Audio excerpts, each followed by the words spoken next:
بسم اللہ الرحمن الرحیم۔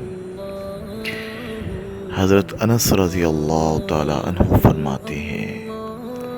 کہ جناب رسول اللہ صلی اللہ علیہ وسلم نے فرمایا کہ ہر چیز کا ایک دل ہوتا ہے اور قرآن مجید کا دل سورۃ یاسین ہے، اور جس نے سورۃ یاسین پڑھی تو اللہ تعالیٰ اس کے لیے اس کے پڑھنے کے صلے میں 10 مرتبہ قرآن مجید پڑھنے کا ثواب لکھیں گے۔ سیدنا ابن عباس رضی اللہ تعالی عنہ نے فرمایا، جو شخص صبح کے وقت سورۃ یاسین پڑھے تو اسے شام تک آسانی عطا ہوگی، اور جو شخص رات کے وقت سورۃ یاسین پڑھے تو اسے صبح تک اللہ تعالیٰ آسانی عطا فرمائیں گے۔ جو شخص سورۃ یاسین پڑھتا ہے اللہ تعالیٰ اس کے لیے 10 قرآن تلاوت کرنے کا ثواب لکھ دیتے ہیں۔ ایک روایت میں آتا ہے کہ اللہ تعالیٰ نے سورۃ طٰہٰ اور سورۃ یاسین کو آسمان و زمین کے پیدا کرنے سے 1000 برس پہلے پڑھا۔ جب فرشتوں نے سنا تو وہ کہنے لگے کہ خوشحالی ہے اس امت کے لیے جن پر قرآن مجید اتارا جائے گا، اور خوشحالی ہے ان دلوں کے لیے جو اس قرآن کو اٹھائیں گے اور یاد کریں گے، اور خوشحالی ہے ان زبانوں کے لیے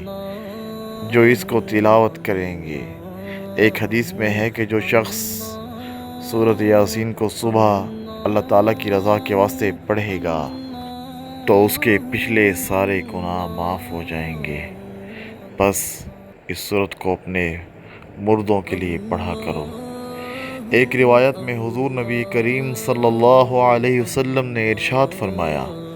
کہ میرا دل چاہتا ہے کہ سورۃ یاسین میرے ہر امتی کے دل میں ہو۔ ایک روایت میں ہے کہ جس نے سورۃ یاسین کو ہر رات میں پڑھا اور پھر مر گیا تو وہ شہید مرا۔ ایک روایت میں ہے کہ جو شخص سورۃ یاسین کو پڑھتا ہے اس کی مغفرت کی جاتی ہے، اور جو بھوک کی حالت میں پڑھتا ہے وہ سیر ہو جاتا ہے، اور جو شخص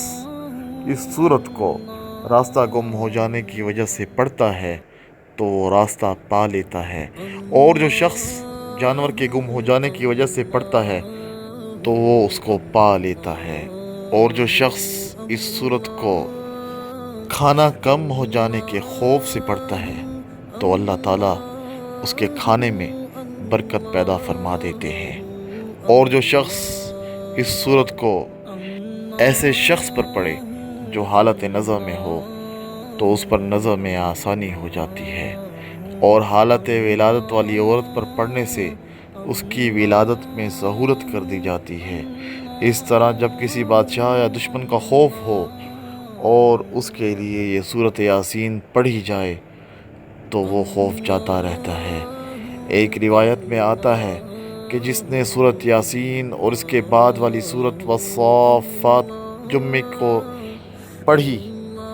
اور پھر اللہ سے دعا مانگی تو اس کی دعائیں پوری کی جاتی ہیں۔ قرآن مجید میں ایک سورت ہے جو اپنے پڑھنے والے کی سفارش کرتی ہے اور اس کے سننے والے کی بخشش کر دی جاتی ہے۔ خوب سن لو، وہ سورۃ یاسین ہے۔